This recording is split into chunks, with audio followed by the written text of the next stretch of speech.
Ya, kalau biasanya kan ada peraturan sekolah. 1, tidak boleh datang terlambat yang membuat guru.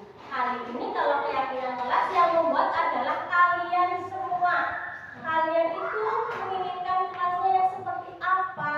Nanti diungkapkan, terus dibicarakan bersama, dipatuhi bersama.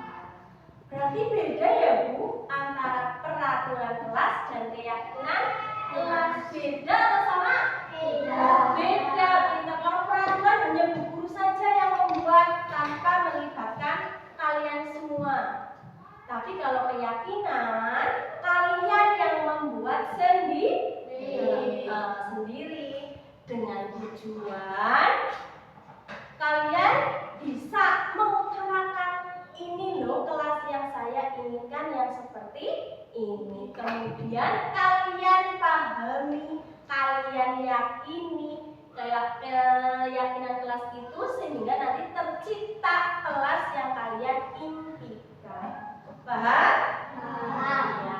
Nanti di sini Bu guru punya kertas warna-warni. Nanti setiap anak beda-beda ya mendapatkannya, ada warna pink dan kuning. Ini namanya sticky note. Nah, di dalam kertas ini nanti kalian menuliskan, kalian pengen kelas yang seperti apa, dituliskan di sini. Nah, di sticky note ini kan ada lemnya. Nanti nulisnya di bagian yang tidak ada lemnya. Paham?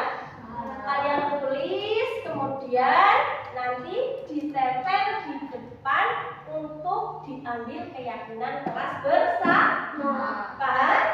Nanti misalkan Bu aku warna pink, temanku warna kuning, nggak apa-apa, ya. Nggak usah harus pink kafe kayak gitu, jangan ya. Warna-warni nggak apa-apa.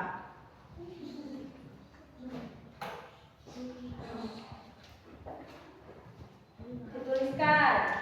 Kamu pengen kelas yang seperti apa? Silakan dituliskan.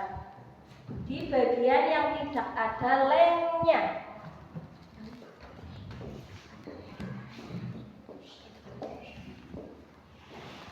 Memakai pulpen ya, biar jelas untuk dibaca.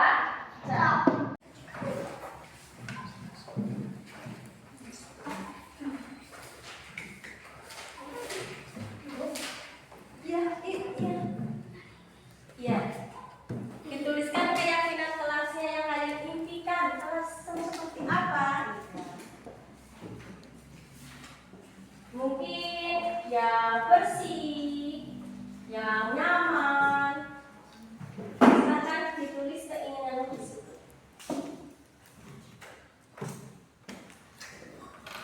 Halo? Iya. Boleh. Yang sudah nunggu temannya sebentar ya.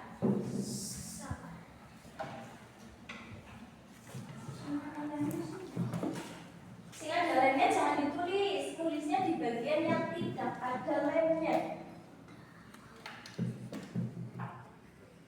Sudah selesai semuanya? Sudah ditulis keinginan kelas yang seperti apa yang kalian impikan? Kalau sudah, silakan kalian tempel di papan tulis. Silakan mulai dari baris yang paling utara, ditempel Mas di sini. Ya, lanjut.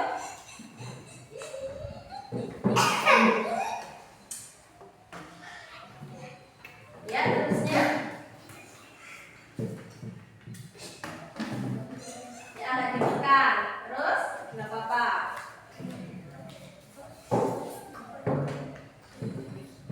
Lanjut.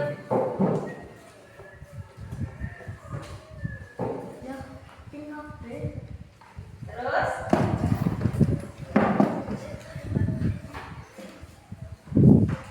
Selanjutnya ditekan Mas. Nah.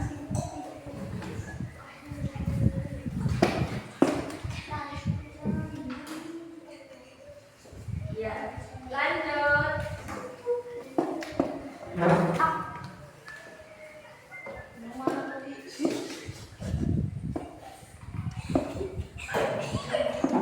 Selanjutnya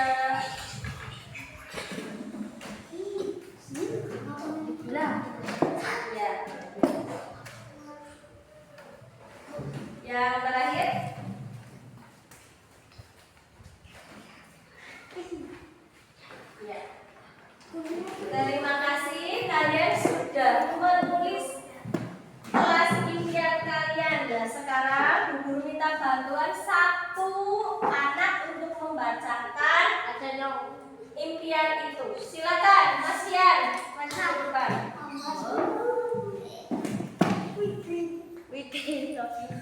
Kita akan merumuskan keyakinan kelas dari yang sudah kalian tuangkan ya. Yang pertama dibaca yang keras, silakan. Apa ini Mas? Tanggung jawab. Tanggung jawab. Setuju? Setuju. Yang pertama tanggung Jawab. jawab. Iya. Kita pindah ke sini. Ini masuk ke dalam kelompok tanggung jawab. Kemudian apa lagi Mas? Mengerjakan tugas tepat waktu. Termasuk tanggung jawab apa bukan? Termasuk. Berarti ini masuk ke sini. Masih dalam satu poin. Poinnya tanggung jawab. Lanjut. Tidak berkelahi. Tidak berkelahi. Oke, kita kumpulkan dulu. Tidak berkelahi. Kemudian Ramah dan santun. ramah dan santun. Sama saja dengan tidak berkelahi apa tidak? Iya. Lanjut. Saling menghargai. Saling menghargai. Nah, ini kita ambil yang saling menghargai. Keyakinan kelas yang kedua, saling Menghargai. menghargai. Selanjutnya, ini apa Mas? Disiplin. Disiplin. Terus Mengerjakan PR tepat waktu. mengerjakan WR tepat waktu termasuk disiplin apa bukan? Ya. Iya, berarti kita masukkan ke sini. Kemudian Datang tepat waktu. datang tepat waktu termasuk disiplin apa bukan? Masuk. Termasuk, berarti masuk ke sini. Ya, yang selanjutnya silakan. Apa Mas? Jujur. Jujur. Teman-teman setuju? Ya. Oke. Terus yang selanjutnya? Tidak mengambil barang teman. Nah ini tidak mengambil barang teman. Kadang kalian nggak bawa penghapus, lari ke meja teman langsung ngambil tanpa izin, tanpa pamit. Besok nggak boleh seperti itu ya. Karena kita sudah ada keyakinan kelas, berarti harus pamit terlebih dahulu. Berarti setuju ini masuk ke dalam jujur? Setuju. Ya. Jadi keyakinan kelas yang ketiga apa itu yang warna kuning Mas? Ini? Disiplin. Disiplin. Kemudian yang selanjutnya apa? Jujur. Nah, ini adalah keyakinan kelas kita. Apa saja dibaca bareng-bareng yang pertama?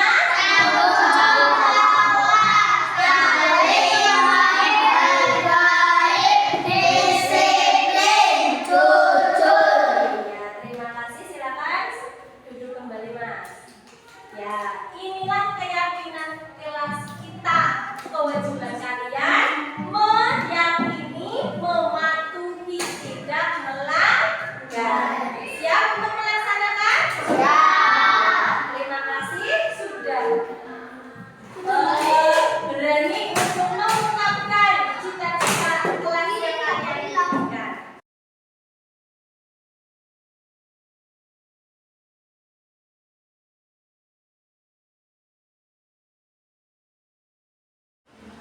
Yang terhormat Ibu Kepala SD Negeri Sidoarjo 06, Ibu Suryati SPD SK. Yang terhormat Bapak Ibu Guru SD Negeri Sidoarjo 06. Sebelumnya, Assalamualaikum warahmatullahi wabarakatuh. Salam sejahtera untuk kita semua. Puji syukur kepada Tuhan Yang Maha Esa, Allah Subhanahu wa Ta'ala, bahwa kita bisa bertemu pada pagi hari ini dalam acara diseminasi budaya positif oleh Bu Rina Afiani SPD. Bapak Ibu yang kami hormati, izinkan saya selaku pembawa acara membacakan susunan acara pada pada hari ini. Yang pertama yaitu pembukaan, yang kedua sambutan kepala sekolah, yang ketiga inti, lalu yang keempat penutup. Mengawali acara pada pagi hari ini, marilah kita berdoa bersama-sama dengan membaca basmalah bersama-sama. Bismillahirrahmanirrahim. Selanjutnya yaitu acara yang kedua, sambutan kepala kelas sekolah SD Negeri Sidoarjo 06 kepada Ibu Suryati SPD SD, dipersilakan. Bismillahirrahmanirrahim. Assalamualaikum warahmatullahi wabarakatuh. Pada yang terhormat Bapak Ibu Guru SD Negeri Sidoarjo 06, yang kami hormati Ibu Rina Afianti yang hari ini melakukan. Hari ini kita melaksanakan kegiatan, mudah-mudahan kita bisa menyerap apa yang nanti akan disampaikan oleh Ibu Rina Afianti, yaitu dalam acara diseminasi budaya positif. Terima kasih, hanya seperti itu sambutan dari kami, kita laksanakan sebaik-baiknya, mudah-mudahan tidak ada halangan suatu apapun. Billahi taufiq wal hidayah. Wassalamualaikum warahmatullahi wabarakatuh.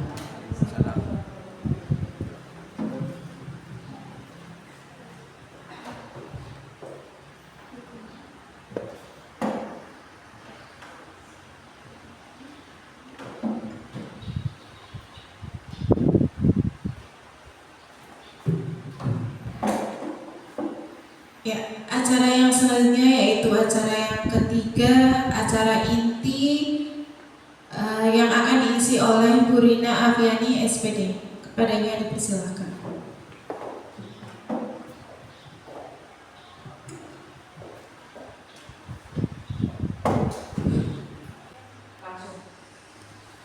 Bismillahirrahmanirrahim. Air beriak tanda tak dalam, air diam menghanyutkan. Izinkan saya mengucapkan salam kepada Bapak Ibu Guru sekalian. Assalamualaikum warahmatullahi wabarakatuh. Yang terhormat Ibu Suryati selaku Kepala Sekolah SD Negeri Sidoarjo 06. Yang saya hormati Bapak Ibu Guru SD Negeri Sidoarjo 06. Pertama-tama marilah kita panjatkan puja dan puji syukur kehadirat Allah Subhanahu wa Ta'ala, karena pada kesempatan pagi hari ini kita diberi kesehatan sehingga bisa berkumpul di ruangan ini dalam acara diseminasi budaya positif yang kegiatan ini saya lakukan sebagai bentuk pemenuhan tugas atas pendidikan yang sedang saya jalani. Saya juga mengucapkan terima kasih kepada Bapak Ibu Guru semua yang sudah berkenan meluangkan waktu di tengah kesibukan, Bapak Ibu. Terima kasih sudah meluangkan waktu untuk diseminasi budaya positif ini. Next. Ya, saya ucapkan selamat datang Bapak Ibu Guru hebat. Mari belajar bersama, berkolaborasi, saling mendukung demi terwujudnya budaya positif di sekolah kita tercinta ini. Next, Bu Anik. Nah, kelihatannya Bapak Ibu biar rileks ya, kita ice breaking terlebih dahulu. Silahkan berdiri dan maju ke depan. Seperti anak-anak Ibu, biar mencairkan suasana, biar nggak tegang.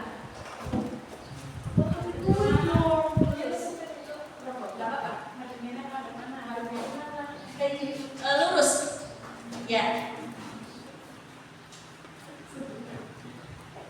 Ya, Bapak Ibu, kali ini kita akan bermain mencari Eli. Mencari siapa? Eli. Ya, betul sekali. Nanti Bapak Ibu Guru tangannya seperti ini, yang satu ke atas, yang satu seperti ini. Ya. Nanti ketika saya bilang Eli, tangkap. Eli pada siapa tangan sama sebelah. sebelahnya, itu tangannya cewek. Bukan, ya kayak gini ya. Tangannya Mbak Yuli. Ya. Ya, betul. Ya. Itu nggak ada ya, nanti saya yang nangkap. Oke, siap? Eli. Nah, seperti itu ya, menaruh konsentrasi. Oke, sekarang siap dulu tangannya. Mau lurus boleh, mau siap boleh. Oke, saya membacakan sedikit narasi. Di sebuah desa yang makmur, terdapatlah satu keluarga yang sangat harmonis. Di keluarga itu terdapat memiliki 4 anak. Ada yang namanya Ella. Siap-siap. Mukanya tegang semua. Elo. Eli. Ayo. Ya, seperti itu dulu ya. Seperti itu dulu posisinya. Seperti itu tadi ya, ditangkap Elinya. Ya. Dan sekarang lepaskan tapi posisi tangan seperti ini. Oh iya. Ya, masih siap-siap seperti itu. Suatu hari bapaknya anak-anak ini memerintah untuk mencari kayu bakar. Kemudian bapaknya itu meminta 2 orang anak untuk mencari kayu bakar itu. Yang diperintah adalah Elu bu belum. Elu dan Eli. Ya, sudah cukup. Terima kasih ya Bapak Ibu. Silakan duduk kembali. Ya, Bapak Ibu, saya tegaskan sekali lagi ya, saya di sini menyampaikan diseminasi ini bukan berarti saya menggurui panjenengan semua. Saya lebih baik dari jenengan, itu bukan. Tetapi semata-mata karena saya mendapat amanah untuk melakukan diseminasi positif ini dari pendidikan CGP. Seperti itu ya Bapak Ibu. Jadi kita di sini belajar bersama tentang budaya positif. Dalam modul budaya positif ini nanti itu kita akan belajar tentang 6 topik. Yang pertama disiplin positif dan nilai-nilai kebajikan universal. Kemudian yang kedua ada teori motivasi, hukuman dan penghargaan serta restitusi. Yang ketiga segitiga restitusi. Yang keempat keyakinan kelas. Yang kelima posisi kontrol. Yang keenam 5 dasar kebutuhan manusia. Nah, sebelum saya melanjutkan ke materi selanjutnya, saya ingin bertanya, dari keenam ini kira-kira Bapak Ibu sudah sering mendengar deh? Mana yang sering Bapak Ibu dengar? Yang nomor berapa? Oh, keyakinan kelas, bagus. Jadi Bapak Ibu secara tidak langsung sudah mengetahui budaya positif itu. Oke, kita lanjut.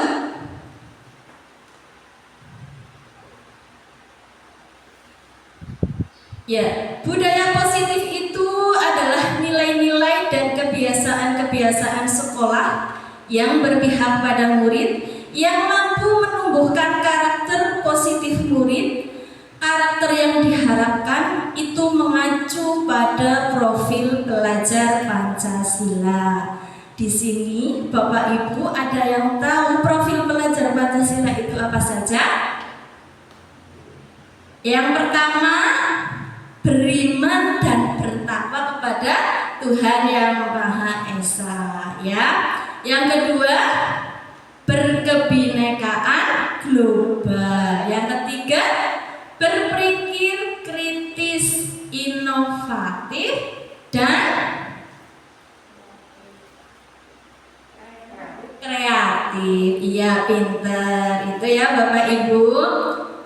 Next man. Nah, disiplin positif disiplin itu sendiri adalah sesuatu yang dilakukan seseorang terhadap orang lain untuk mendapatkan kepatuhan. Namun, kita cenderung menghubungkan kata disiplin dengan ketidaknyamanan. Ya, biasanya kalau ada kata-kata disiplin, pasti mindset kita itu langsung, wah, ini pasti nanti berkaitan dengan ketidaknyamanan. Mungkin ada paksaan, mungkin ada hukuman, dan lain sebagainya. Nah, tapi disiplin yang akan kita pelajari nanti itu tidak berkaitan dengan ketidaknyamanan. Ya, Bapak Ibu.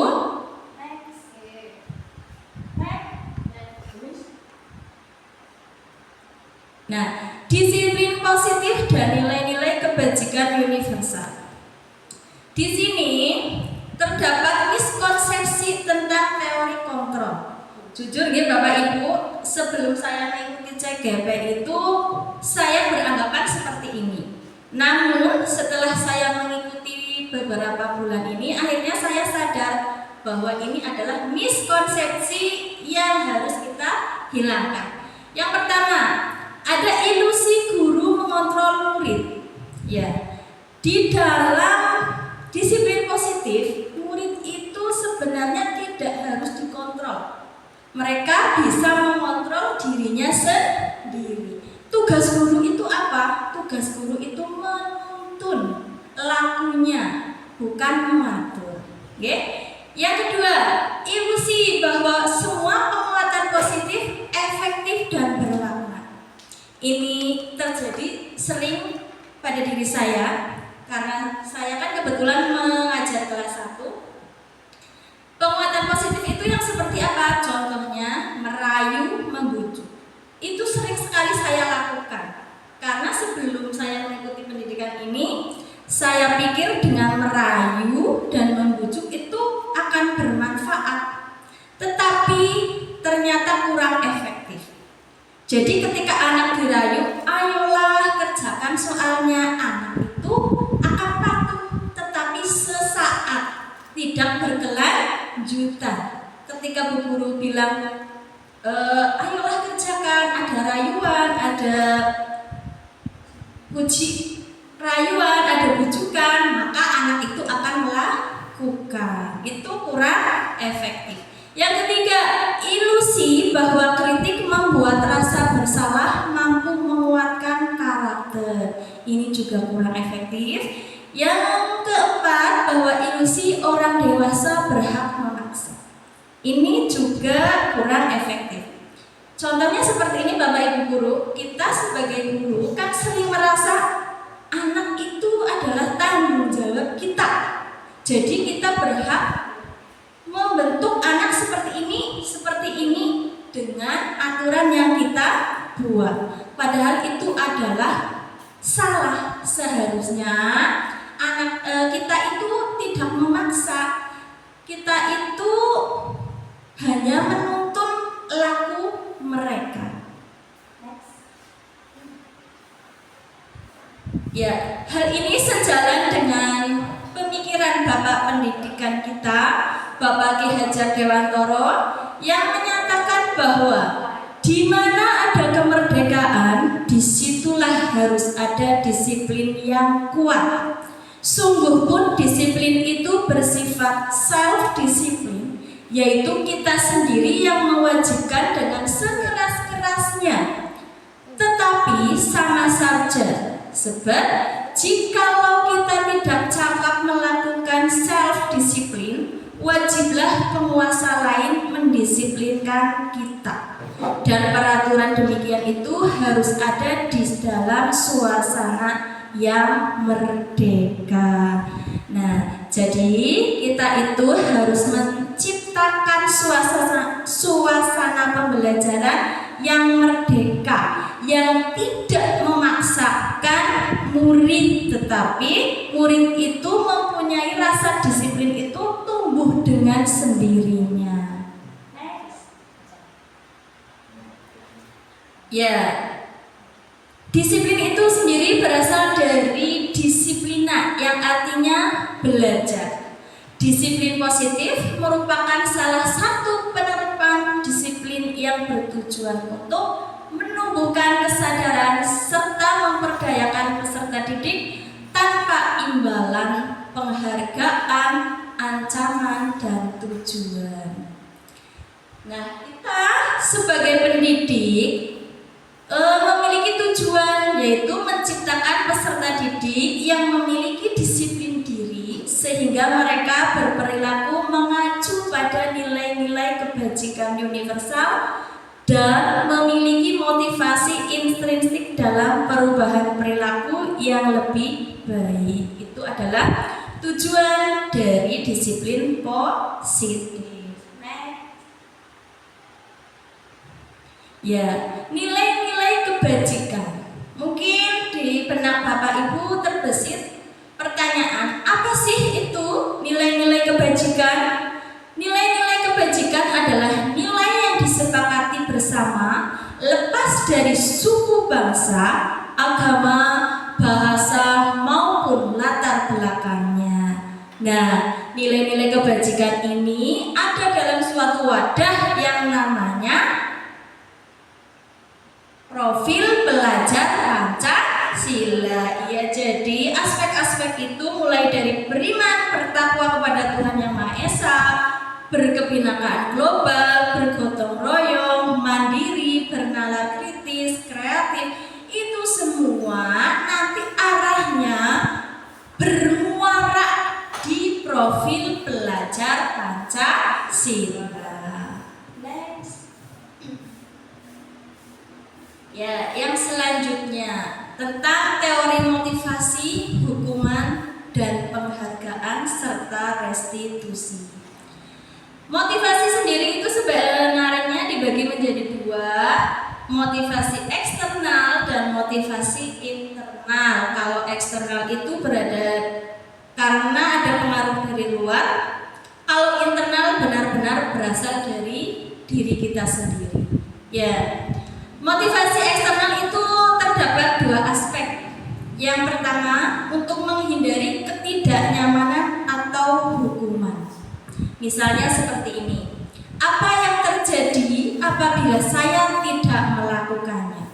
Contoh nyata dalam keseharian kita itu ada anak yang berangkat gasing, tapi motivasinya adalah agar tidak terkena hukuman. Nah, itu termasuk motivasi eksternal yang poin ke-1. Kemudian ada juga motivasi eksternal untuk mendapatkan imbalan dari orang lain. Ini sering saya jumpai di kelas saya. Apa yang saya dapatkan apabila saya melakukannya? Contohnya, ada anak yang berangkat gasing, terus saya mengatakan, wah pintar kamu berangkat gasing, rajin, seperti itu. Nah, siswa itu melakukan itu karena motivasi eksternal.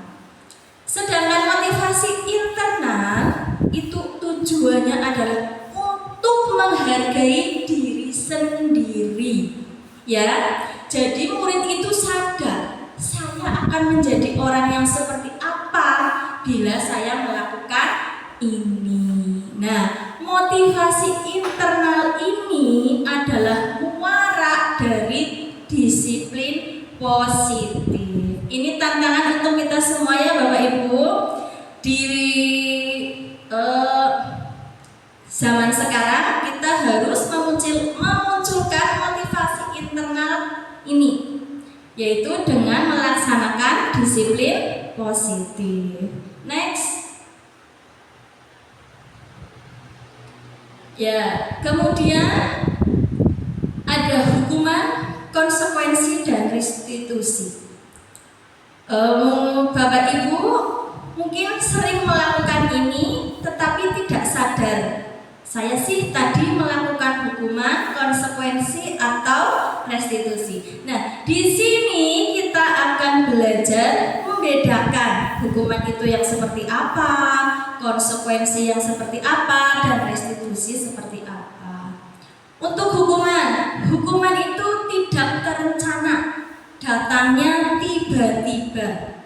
Terus kemudian yang kedua, murid tidak tahu apa-apa.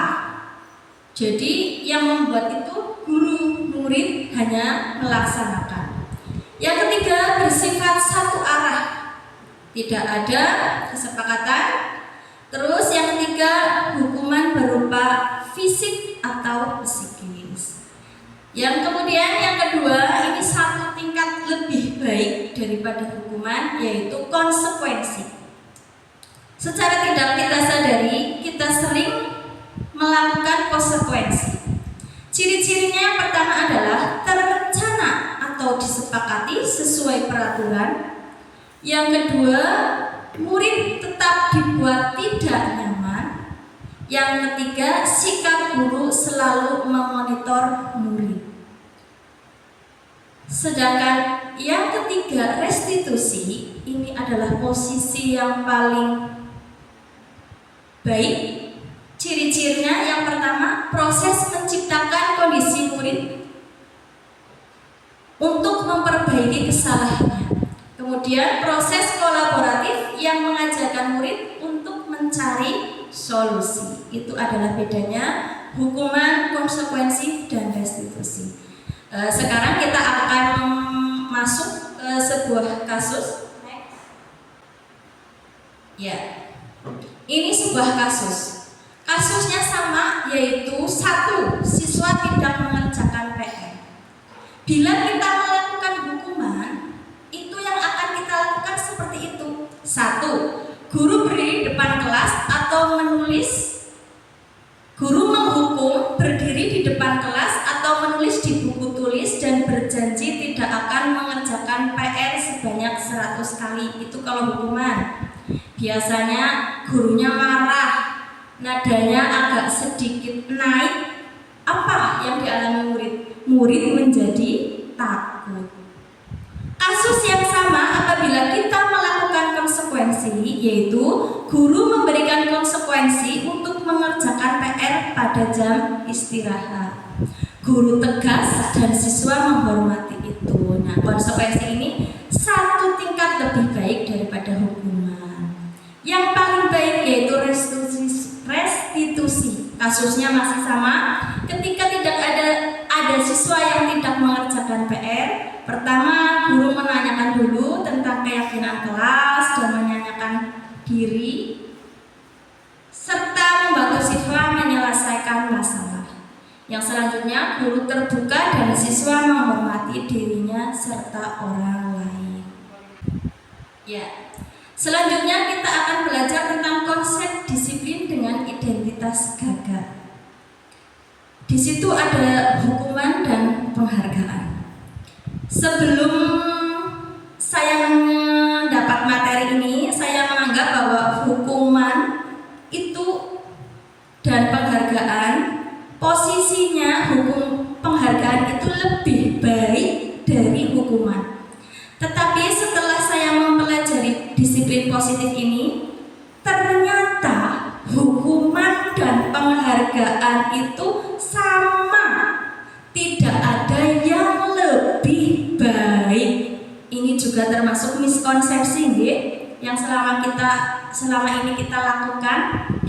Hukuman itu sifatnya menyakitkan, tidak nyaman, murid takut, kemudian ada ikatan memaksa yang kemudian berakibat murid menyembunyikan kesalahan dan berakibat fatal murid menjadi rendah diri. Itu hukuman. Bagaimana penghargaan? Penghargaan itu juga tidak efektif, dapat merusak hubungan. Dapat merusak hubungan di sini seperti ini. Kita kan biasa ketika naik kelas memberikan penghargaan kepada murid kita. Nah, ketika ada dua anak A dan B, itu mempunyai kemampuan yang hampir sama. Mereka melakukan proses yang sama, belajar dengan keras juga sama, tetapi ketika hasil akhir kok A yang lebih tinggi hingga akhirnya A yang mendapat penghargaan, maka B itu mempunyai rasa hubungannya antara A dan B jadi tidak harmonis, ngerasa saing-saingan nopo nggih kalau bahasanya kita. Nah, itu ternyata penghargaan itu bisa menyebabkan merusak hubungan. Itu juga merupakan hal baru yang saya dapatkan dan saya berusaha untuk mencari alternatif solusi lain biar efeknya itu tidak sefatal penghargaan yang sama posisinya dengan hukuman. Kemudian yang ketiga, penghargaan ternyata dapat mematikan kreativitas. Contohnya, A ini biasa ranking 1, B ini biasa ranking 2. Maka si B akan merasa, lah udahlah saya belajarnya seperti ini saja. Lah wong nanti yang ranking juga si A. Nah, itu bisa menjadikan seperti itu ternyata. Itu namanya mematikan kreativitas. Yang selanjutnya menghukum dengan sistem ranking.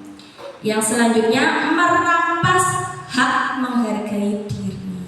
Itu konsep disiplin dengan identitas gagal. Jadi setelah kita mengetahui ini PR buat kita untuk mencari solusi bagaimana cara apa yang dapat kita lakukan sebagai pengganti sebuah penghargaan.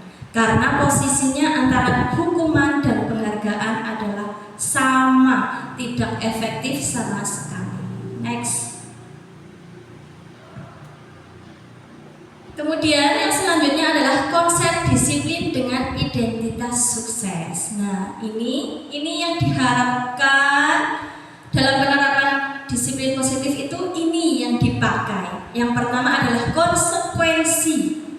Konsekuensi itu sendiri ciri-cirinya penguatannya jangka pendek, nggak bisa bertahan lama. Yang kedua, perlu monitoring berkelanjutan. Jadi kita harus memantau secara terus-menerus. Kemudian konsekuensi ini juga terjadi atas stimulus respon. Yang selanjutnya, murid mematuhi peraturan dalam waktu sementara. Yang selanjutnya restitusi. Restitusi ini dianggap sebagai konsep disiplin dengan identitas sukses tingkatan paling atas. Di sini murid itu bertanggung jawab untuk perilakunya. Fokus pada pemecahan masalah jangka panjang, murid menghormati dirinya. Terus di dalam restitusi itu juga ada teori kontrol. Jadi murid itu memegang kontrol atas dirinya sendiri. Efeknya dari restitusi ini murid bersemangat memperbaiki kesalahannya.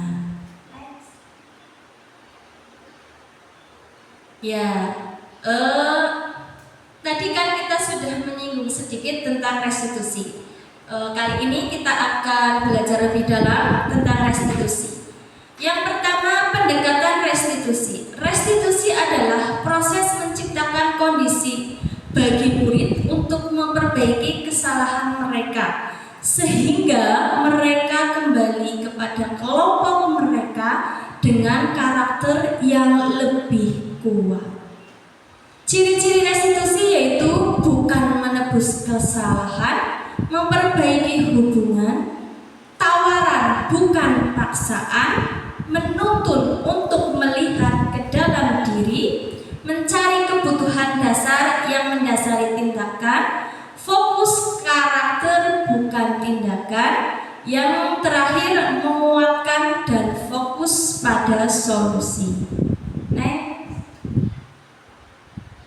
Ya, Bapak Ibu dapat melihat tahapan segitiga restitusi itu adalah ada 3. Saya menyebutnya sisi 1, sisi 2, dan sisi 3. Sisi yang pertama atau langkah pertama yaitu menstabilkan identitas. Sisi yang kedua adalah validasi tindakan yang salah. sisi ketiga yaitu menanyakan keyakinan kelas. Bapak Ibu, kemarin saya sempat melakukan praktik tahap segitiga restitusi. Saya harap nanti Bapak Ibu guru semua bisa mempraktikannya. Ya, Bapak Ibu, ini adalah contoh praktik yang sudah saya lakukan. Bapak Ibu besok bisa melakukannya dengan lebih baik. Ini sudah mau mulai pembelajaran dong. Ya, maaf, saya lupa. Ya, coba tanya dulu. Fani, tidak apa-apa kalau kamu lupa kemarin juga ada teman kamu yang lupa dengan PR. Tapi karena kesalahan pasti ada alasannya. Yaitu kira-kira apa alasannya? Kemarin saya pergi ke sekolah, lalu namanya saya titik teman-teman. Ya, tapi tidak berkesinambungan dalam menggambarkan. Bagus kalau kami dikatakan. Menurut Fani, kesalahan ini melanggar kelas kita apa tidak? Keyakinan kelas apa yang sudah Fani lakukan? Keyakinan kelas selalu bertanggung. Iya, menurut Fani sendiri tanggung itu penting apa tidak? Penting, Bu. Nah, kalau menurut Fani tanggung itu penting, apa yang bisa Fani lakukan untuk memperbaiki kesalahan sendiri? Saya akan memperbaiki kesalahan tersebut dengan sampai terlebih dahulu sebelum bermain dan meminta bantuan orang tua saya untuk selalu mengingatkan ketika. Ya, bagus. Fani sudah tahu cara memperbaiki kesalahan tersebut. Fani nantinya akan menjadi orang yang seperti apa? Saya akan menjadi orang yang selalu bertanggung jawab dan disiplin dalam berbuat. Bagus sekali. Setelah Fani sudah tahu cara memperbaiki kesalahan, silakan lanjutkan mengerjakan PR. Nanti setelah selesai, boleh mengikuti pelajaran seperti biasa. Baik, Bu. Ya, baik Bapak Ibu, seperti itulah praktik restitusi yang kemarin sudah saya lakukan. Yang pertama kita harus memvalidasi tindakan dulu ya. Kita validasi dulu tindakan itu.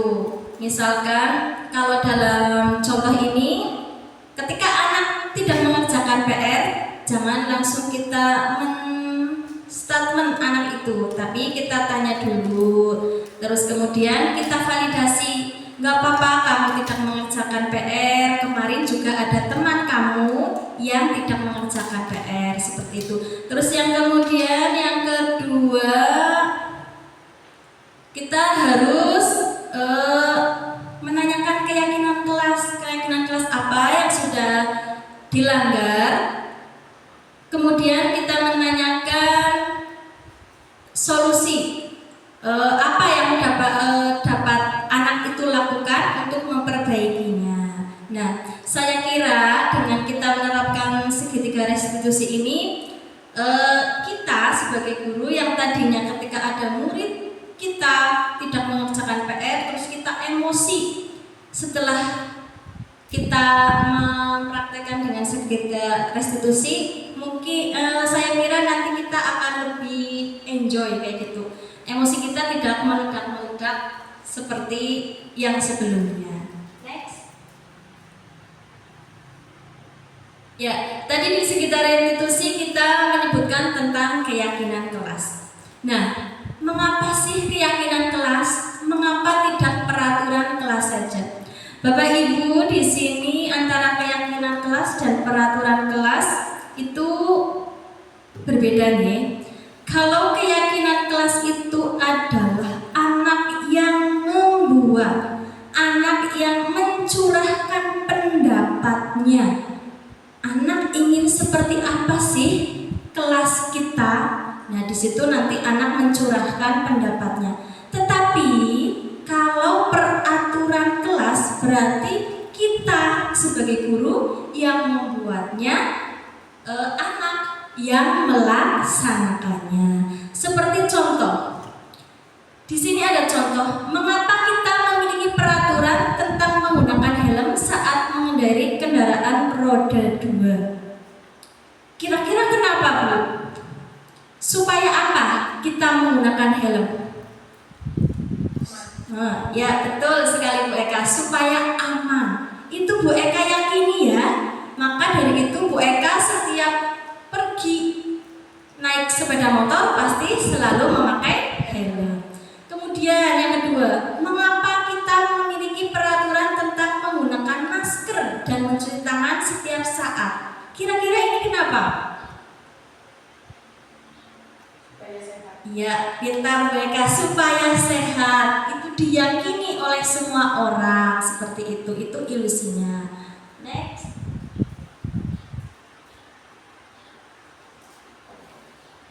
Ya, keyakinan kelas sendiri itu apa? Keyakinan kelas adalah nilai-nilai kebajikan atau prinsip-prinsip universal yang disepakati bersama secara universal, lepas dari latar belakang suku, negara, bahasa maupun agama.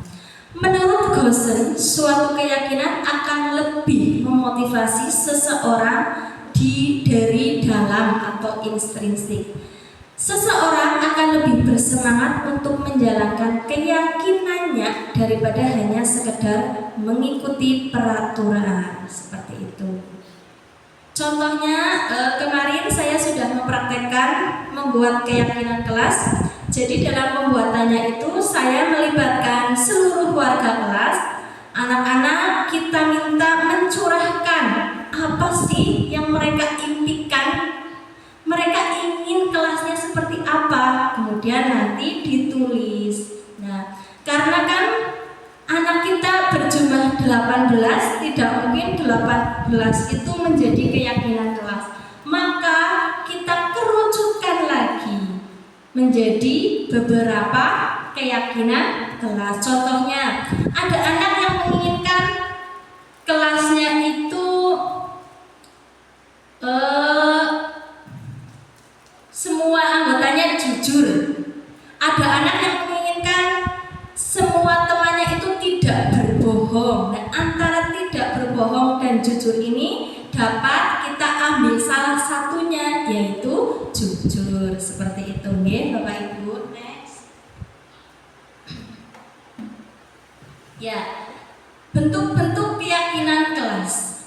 Keyakinan kelas itu bersifat abstrak daripada peraturan yang lebih rinci dan konkret. Nah, di sini itu karena kita berada di jenjang SD, jadi peraturan kelas yang kita buat itu yang mudah dipahami oleh anak sehingga mereka dapat melihat secara nyata seperti itu.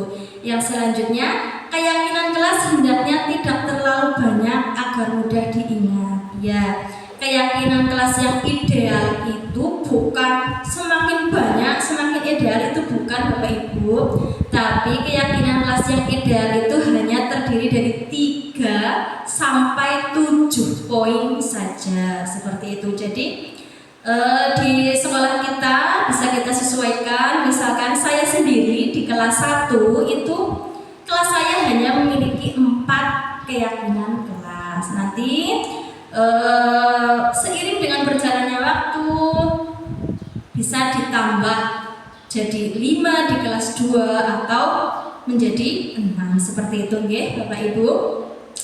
Selanjutnya, semua warga kelas hendaknya berkontribusi dalam pembuatan keyakinan kelas. Iya, jadi kita minta curah pendapat anak semuanya, jangan hanya sebagian.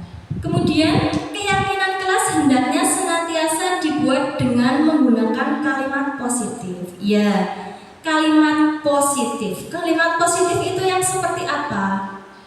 Jadi begini Bapak Ibu, biasanya kan di dalam peraturan itu jangan membuang sampah sembarangan. Nah, kata-kata jangan membuang sampah sembarangan ini kita jadikan kalimat positif. Misalkan dengan buanglah sampah pada tempatnya seperti itu, okay? Jadi kita merubah dari yang negatif ke yang positif. Kemudian yang selanjutnya, keyakinan kelas adalah sesuatu yang diterapkan di lingkungan tersebut. Iya, jadi keyakinan kelas itu digunakan oleh warga kelas itu saja. Misalkan keyakinan kelas 1 ya digunakan oleh murid-murid kelas 1. Yang paling akhir, bersedia meninjau kembali keyakinan kelas dari waktu ke waktu. Biasanya keyakinan kelas ini kan dibuat di awal tahun pembelajaran. Nah, kita bisa meninjau setelah 3 bulan, kita tinjau efektif apa enggak ini keyakinan kelas kita, yang sudah terlaksana yang mana, yang belum yang mana. Kita lakukan peninjauan. Jangan satu keyakinan kelas di awal tahun berlaku untuk 1 tahun bahkan tahun-tahun berikutnya. Itu kurang efektif. Next. Ya. Selanjutnya tentang 5 posisi kontrol guru. Menurut Diane Gossen, terdapat 5 posisi kontrol seorang guru terhadap siswanya. Di sini ada posisi guru sebagai penghukum, kemudian pembuat rasa bersalah, teman, monitor atau pemantau, dan manajer. Nanti kita akan belajar satu persatu. Kita dapat melihat video tentang 5 posisi kontrol ini. Oke, Bapak Ibu silahkan diperhatikan tentang 5 posisi kontrol guru. Ini posisi penghukum.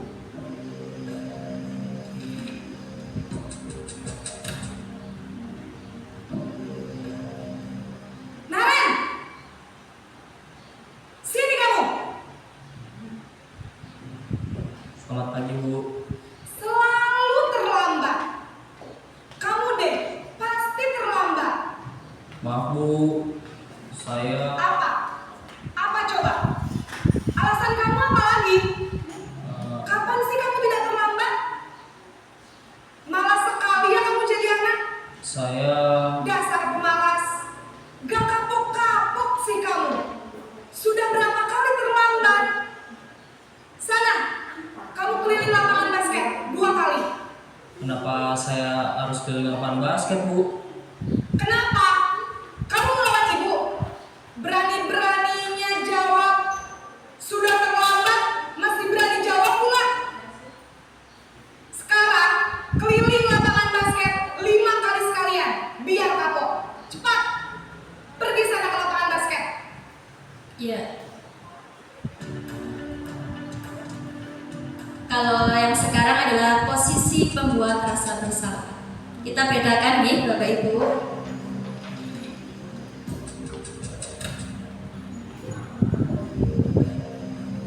Naren!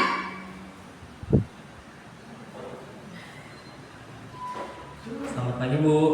Naren. Kamu kenapa terlambat lagi, nak? Ya Tuhan, Naren. Kamu senang ya bikin ibu susah ya? Kalau kamu terlambat lagi, nanti ibu yang ditegur bapak kepala sekolah, nak. Disangka ibu tidak bisa membina kamu.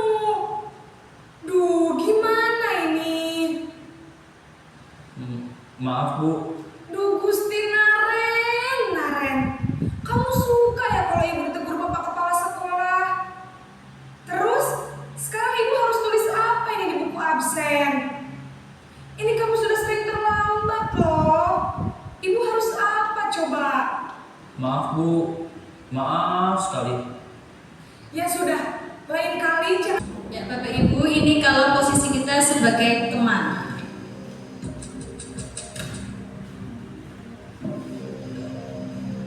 Naren!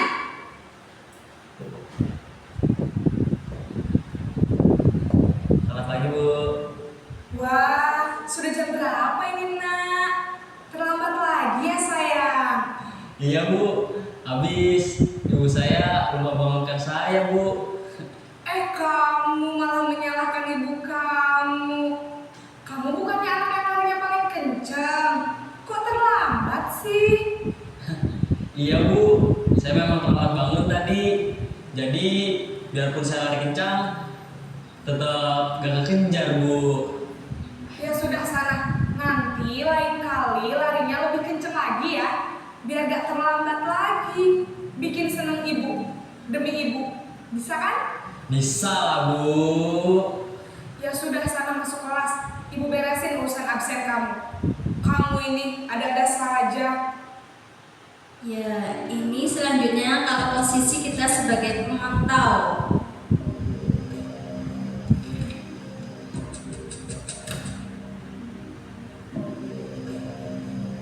Naren!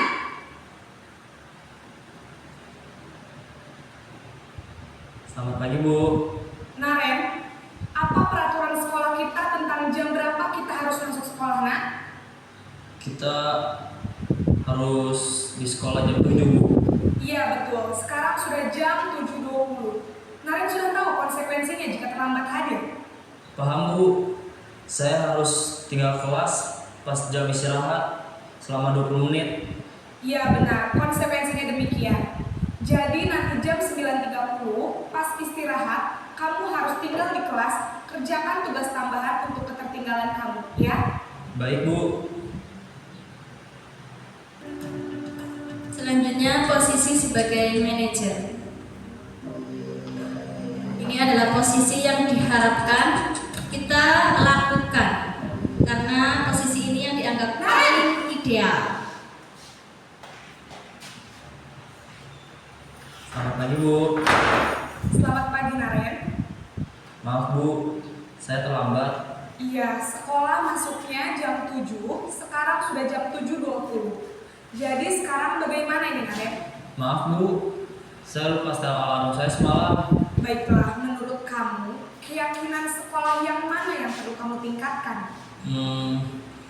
Menghargai diri sendiri dan orang lain mungkin ya Bu. Setuju. Jadi, apakah Naren meyakini prinsip saling menghormati tersebut?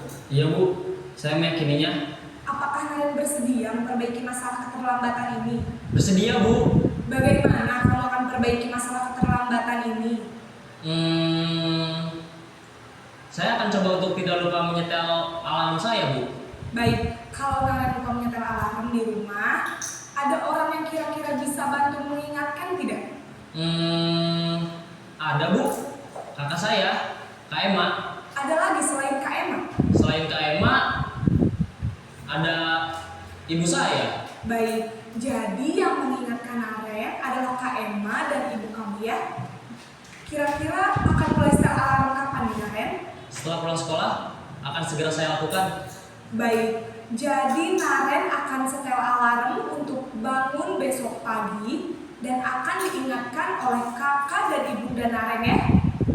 Ada lagi yang mungkin perlu dilakukan Naren agar tidak terlambat bangun lagi?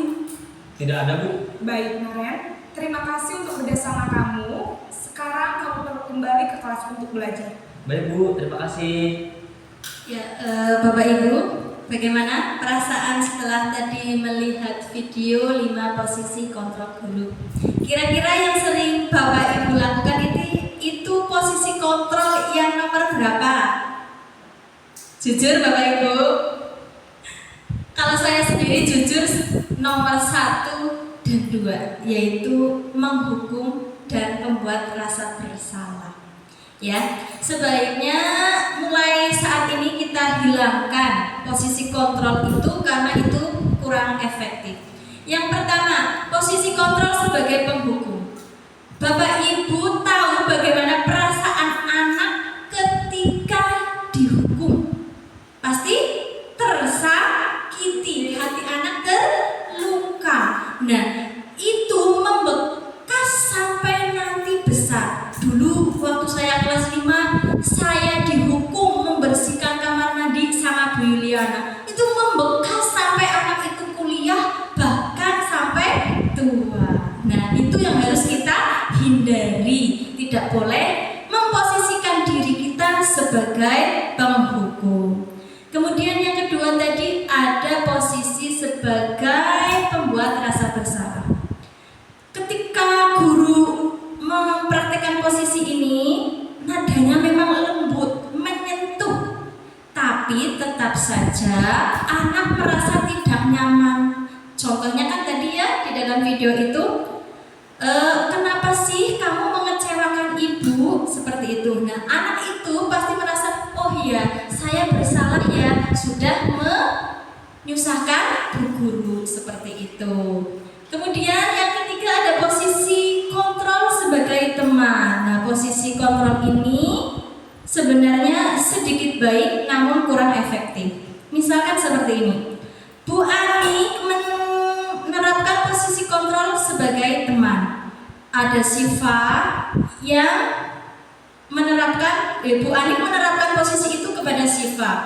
Siva hanya akan manut, hanya akan nurut kepada Bu Ani, tapi kepada Pak Guru olahraga dan kepada Bu Guru agama itu tidak. Itu efek dari posisi kontrol sebagai teman. Kemudian yang keempat ada posisi kontrol sebagai pemantau. Di sini juga sama, tidak efektif. Guru hanya memantau. Kamu melakukan ini konsekuensinya seperti itu. Yang kelima, posisi kontrol sebagai manajer. Ini adalah posisi kontrol yang paling ideal yang diharapkan dapat kita terapkan agar tercipta budaya positif.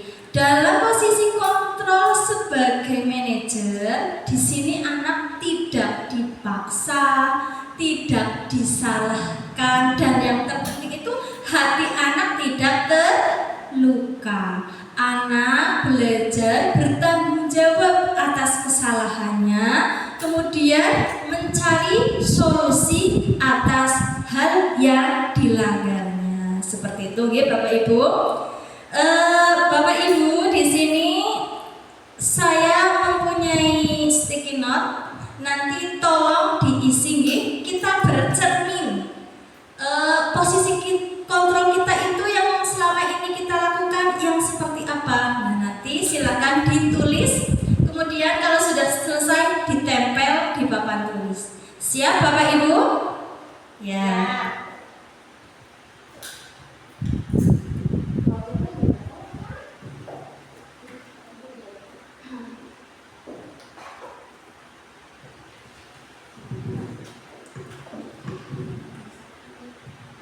Kita berefleksi, posisi apa yang sudah selama ini kita lakukan, seperti itu. Dengan refleksi ini nanti diharapkan Bapak Ibu dapat memperbaiki posisi kontrol yang sudah Bapak Ibu laksanakan. Monggo Bapak Ibu.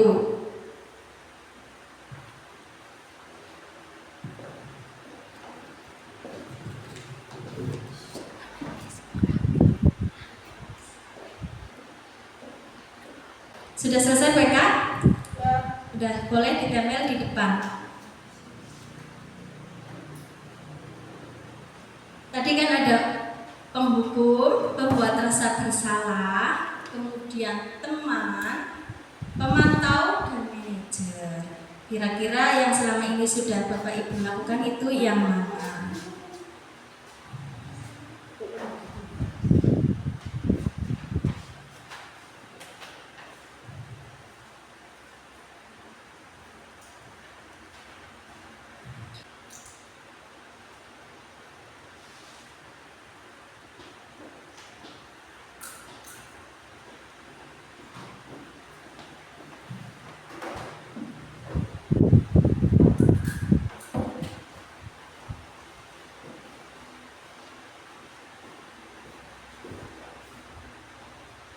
Ya, sudah selesai semua ya Bapak Ibu. Saya akan mencoba membacakan tentang posisi kontrol yang sudah Bapak Ibu lakukan. Yang pertama, di sini tidak ada namanya ya. Posisi kontrol yang selama ini saya lakukan adalah membuat rasa bersalah. Ya, ini sama dengan saya. Tetapi mulai saat ini kita rubah gitu menjadi posisi kontrol yang lebih baik. Kemudian menjadi teman, ya ini sudah bagus. Mohon untuk ditingkatkan ke posisi kontrol yang lebih efektif. Sebagai teman lagi, penghukum dan rasa bersalah, ya ini sama dengan saya. Yang selanjutnya pemantau, ya ini sangat bagus. Pemantau, posisi kontrol yang sudah lebih baik daripada penghukum, dan pembuat rasa bersalah. Bapak Ibu, tentu bukan hal yang mudah untuk merubah posisi kontrol kita. Kita perlu berlatih sedikit demi sedikit, namun hal itu kita lakukan secara konsisten. Siap Bapak Ibu? Ya, itu semua adalah tantangan untuk kita semua, PR untuk kita semua. Selanjutnya next. Ya, tadi ini posisi kontrol yang sudah Bapak Ibu lakukan. Next. Ya. Kita akan memasuki pada materi terakhir, yaitu 5 kebutuhan dasar manusia. Namun sebelum itu, di sini saya mempunyai pertanyaan pematik. Mohon diperhatikan ya Bapak Ibu. Ibu Ambar, guru wali kelas 2 di SD Pelita Hati, sedang bingung menanggapi ulah salah satu murid di kelasnya, yaitu Dini. Beberapa anak di kelas 2 telah datang padanya dan mengeluhkan Dini yang seringkali meminta bekal makan siang mereka dengan paksa. Jika Anda menghadapi situasi seperti Ibu Ambar, apa yang akan Anda lakukan? Menurut Anda, kira-kira apa alasan Dini melakukan hal tersebut? Kira-kira apa Bapak Ibu alasannya? Belum sarapan. Oh iya Bu Eka, betul, belum sarapan. Ada lagi? Oh, tidak diberi sangu. Ya, sama saja dengan bisa juga alasannya seperti itu ya. Terus? Tidak bawa makan atau bekal. Oh iya, tidak membawa bekal. Ya Bapak Ibu, jadi banyak alasan yang membuat Dini melakukan hal seperti itu. Sebenarnya hal ini sejalan dengan pemikiran Ki Hajar Dewantoro. Ki Hajar Dewantoro itu mengibaratkan pendidikan itu seperti petani atau tukang kebun. Ya, jadi petani itu misalkan ingin hasil padinya bagus, kira-kira apa yang dilakukan? Memberikan nutrisi terbaik untuk padi tersebut. Iya, betul sekali Bu Eka, memberi nutrisi terbaik untuk padi tersebut. Begitu juga dengan kita. Kita sebagai pendidik itu harus memahami 5 kebutuhan dasar manusia. Nah, kebutuhan dasar itu yang pertama ada bertahan hidup atau survival. Yang kedua ada penguasaan atau power. Yang ketiga ada kebebasan atau freedom. Yang keempat kesenangan atau fun. Yang kelima cinta dan kasih sayang. Nah, jadi Bapak Ibu, apabila ada murid Bapak Ibu yang melanggar peraturan, berbuat seperti yang tadi saya contohkan, itu dikarenakan murid itu gagal dalam memenuhi 5 kebutuhan dasar. Mungkin ada salah satu yang tidak terpenuhi. Seperti tadi, Dini itu selalu meminta bekal. Nah, alasannya apa? Mungkin karena kebutuhan dasarnya yang bertahan hidup itu tidak terpenuhi. Jadi dia merebut bekal milik teman. Seperti itu nggih, Bapak Ibu. Next. Ya, kebutuhan survival atau bertahan hidup adalah kebutuhan yang bersifat fisiologis untuk bertahan hidup. Misalnya kesehatan, rumah, dan makanan. Kebutuhan biologis sebagai bagian dari proses reproduksi termasuk kebutuhan untuk tetap bertahan hidup. Seperti contoh tadi ya, si Dini itu membutuhkan makanan sehingga dia meminta dengan paksa bekal milik teman. Next. Ya, yang kedua adalah kebutuhan kasih sayang dan rasa diterima. Bisa kita bayangkan Bapak Ibu, hidup kita tanpa kasih sayang akan seperti apa? Hampa. Ya tentu ya, kita sebagai orang dewasa, sebagai pendidik juga memerlukan kasih sayang. Meliputi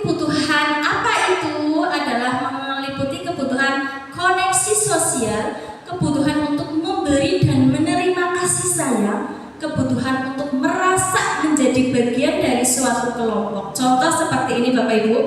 Ketika kita melakukan pembelajaran, ada anak yang caper, mungkin dengan berlari-lari, dengan mengganggu teman yang lain, itu sebenarnya adalah murid kita sedang butuh kasih sayang sehingga dia melakukan hal seperti itu.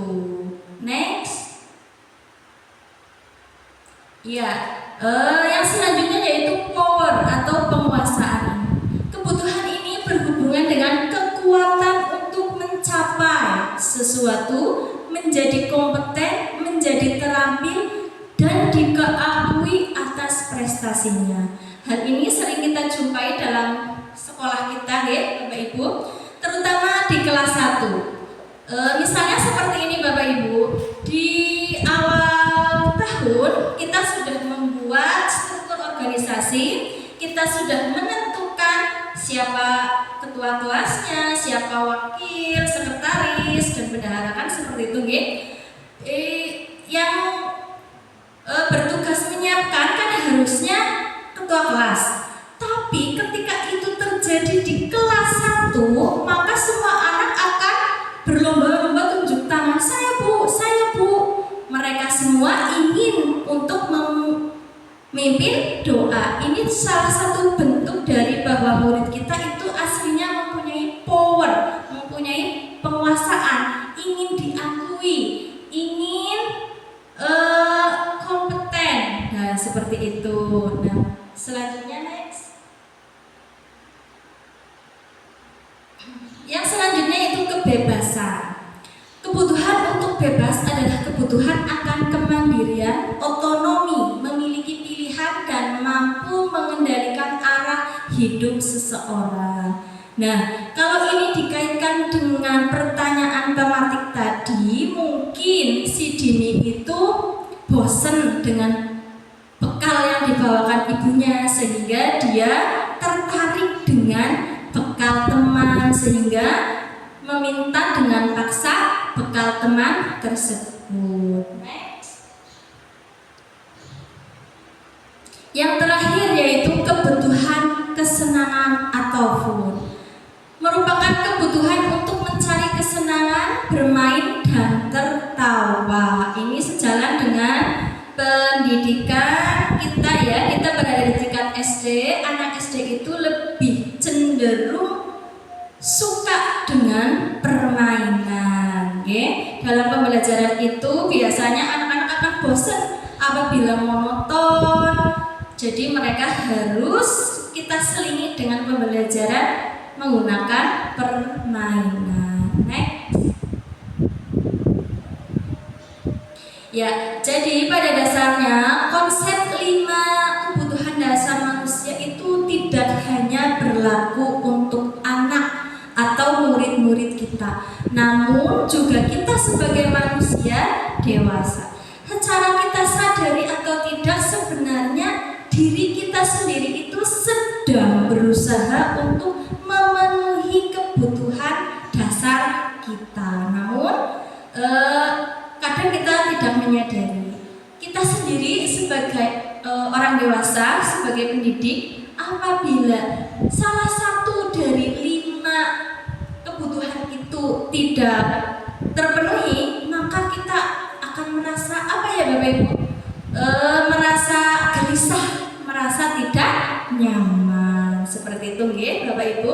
Maka penting sekali kita sebagai pendidik untuk mengetahui kebutuhan dasar manusia, kebutuhan dasar peserta didik kita, agar kita dapat membantu mereka untuk memenuhi kebutuhan tersebut sehingga perilaku mereka sesuai dengan nilai-nilai kebajikan. Seperti itu nggih. Next. Ya, kiranya hanya itu yang bisa saya sampaikan Bapak Ibu. Saya yakin penerapan budaya positif ini memerlukan waktu yang tidak cepat. Ya, artinya kita harus terus terus-menerus berlatih agar disiplin positif ini dapat kita terapkan di SD kita. Tugas kita adalah bergandeng tangan untuk saling berkolaborasi demi murid-murid kita, demi sekolah kita. Ya, Bapak Ibu. Bapak Ibu, selesai sudah materi hari ini. Semoga ilmu yang kita dapatkan dapat kita amalkan, karena ada quotes yang menyatakan buah dari ilmu bukanlah pengetahuan, namun buah dari ilmu adalah tindakan. Jadi Bapak Ibu, mari kita berubah diri kita menjadi lebih baik. Bu Eli pergi mengaji, pulang-pulang bawa bingkisan. Selesai sudah acara hari ini, semoga bermanfaat serta berkesan. Wabillahi taufiq wal hidayah. Wassalamualaikum warahmatullahi wabarakatuh.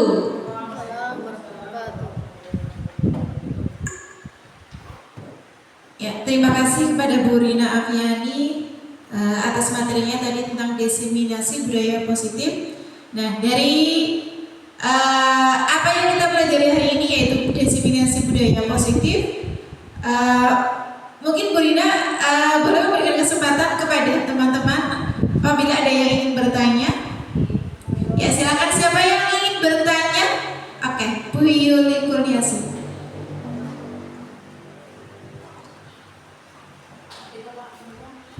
Berdiri. Assalamualaikum warahmatullahi wabarakatuh. Terima kasih untuk kesempatan yang telah diberikan. Pertanyaan yang akan saya ajukan, tadi kan kita sudah melihat tayangan tentang segitiga restitusi dalam video. Untuk pertanyaan yang akan saya tanyakan yaitu, apakah harus memunculkan ketiga komponen tersebut, di mana tadi di dalam video kan ditampilkan ya 3 komponen restitusi. Begitu pertanyaan dari saya. Terima kasih. Silakan Bu Rina dijawab. Terima kasih sekali Bu Yuli atas pertanyaannya. Di sini saya akan berusaha untuk menjawab. Tadi pertanyaannya Bu Yuli, apakah 3 langkah restitusi itu harus kita lakukan semua ketika menghadapi kasus? Ya, sebenarnya tidak. Kita boleh salah satu atau 2 saja tindakan yang kita lakukan dalam restitusi tersebut. Saya sadari sendiri ya Bapak Ibu, melakukan restitusi itu membutuhkan jam terbang. Ibaratnya jam terbang lah seperti itu. Jadi kita perlu latihan terus menerus. Mungkin dalam menyelesaikan kasus hari ini kita hanya menggunakan 1 langkah. Besok minggu depan ada kasus 1 langkah lagi. Dan kasus selanjutnya nanti bertambah jadi 2 langkah. Seperti itu. Jadi nggak apa-apa ketika kita belajar, kita hanya melakukan 1 langkah dari ketiga langkah yang ada di segitiga restitusi tersebut. Seperti itu, Bu Yuli. Bagaimana Bu Yuli, sudah puas dengan jawabannya? Ya. Ya. Terima kasih. Jadi tidak wajib 3 ya. Salah satu. Salah satu boleh Bu Yuli, pilih saja. Nah, kemudian acara yang selanjutnya berhubung waktu sudah siang, maka acara yang selanjutnya yaitu acara penutup. Marilah kita tutup acara hari ini dengan bacaan hamdalah bersama-sama. Alhamdulillahirabbil alamin. Sekian dari saya. Assalamualaikum warahmatullahi wabarakatuh.